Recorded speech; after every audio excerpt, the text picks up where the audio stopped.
Tinubu, Keyamo signed BASA agreement with Brazil as direct flights set to begin.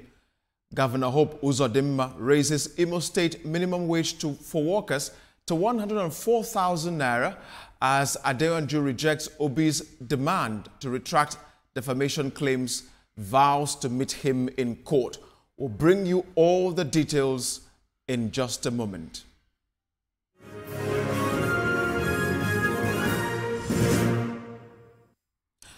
Now let's begin with good news as direct flights between Nigeria and Brazil is set to commence soon with the signing of bilateral air service agreement BASA earlier this week. The agreement is expected to open fresh avenues for trade, tourism, investment and people-to-people exchanges. Now while it will enhance stronger economic integration, facilitate cultural ties and improve diplomatic cooperation between both nations, the Minister of Aviation and Aerospace Development, Festus Keyamo, signed for Nigeria, while Silvio Costa Fijo, Brazil's Minister of Transport, signed for the Southern American country. Now, to discuss this milestone with me is Kayode Ladeinde, the Executive Editor, TVC News, and Ibrahim Garba, a communication consultant who joins us from our Abuja studio. Gentlemen, good evening to you both. Let's quickly begin with this wonderful story we're seeing right here. I'd like to begin with you, Mr. Ladeinde. Nigeria and Brazil share a deep history that dates decades. Can you help us understand how that relationship has built together to where we find ourselves now? Okay, thank you, Nelson. Thank you for the opportunity. Let me just state clearly that we share a lot, and it's quite, I may not want to take our viewers into the history book about the transatlantic trade and so many things that happened during that period. But it would, for those regular travelers and for those people who know what is happening, that's why you saw some people, frustrating and singing Yoruba songs for the president. Yeah. Some people even speak Yoruba more fluently than some natives here in Nigeria. That's to tell you the deep connection and the deep history that we share together as a country. And Brazil also have huge population that must not be taken for granted. And we also share this idea of our independence was almost at the same time.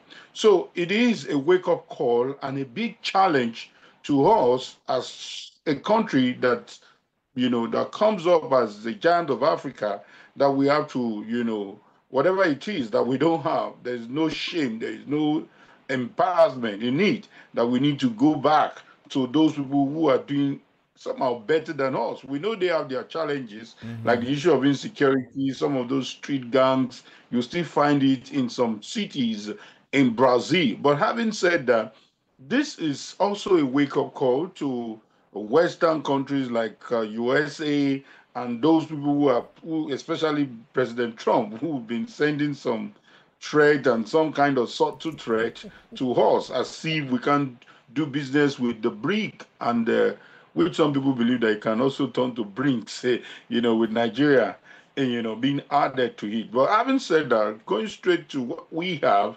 I see this as a very big win for the two countries. A big win for the business community, like Kalen Oyema is extremely grateful to that signing. So for me, I want to believe that the hazard, the pain, the stress of traveling long hours.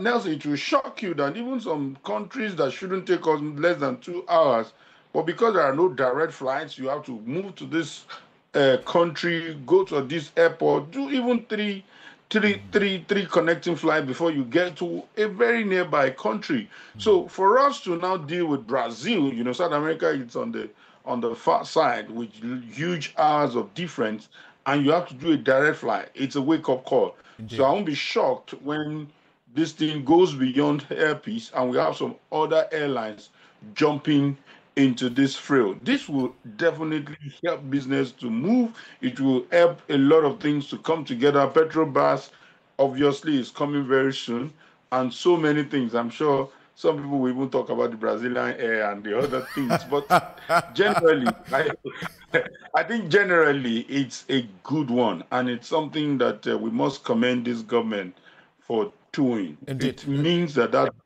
was quite fruitful. Indeed. Let me bring in Mr. Garba on this now, exploring on the business gains of this agreement we just signed now. Mr. Garba, could you help us further? I know some items has been listed, tourism, travels, and the likes. But could you help us see, especially Nigerian businesses, how can we position ourselves to benefit from this? Mr. Ladende just mentioned Allen Oyema Airpeace. We know that they've jumped on this gun right here. But break it down further for us. How can Nigerian businesses benefit further from this? Well, thank you very much, Mr. Nelson.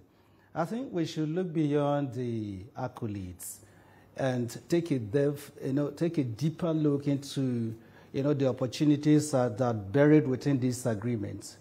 I think this is the 11th time we're signing trade deals with the Brazilian government. This recent one, which to me, the BASA is one of the biggest one, is a big plus for Mr. President. And earlier on, there was this documentary that was shown before we started this program.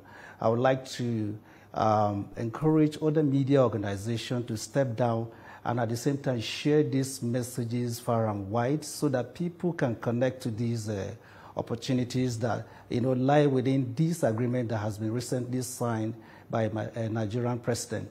The Nigerian president is exploring market access agreements across the world, from Japan to Brazil.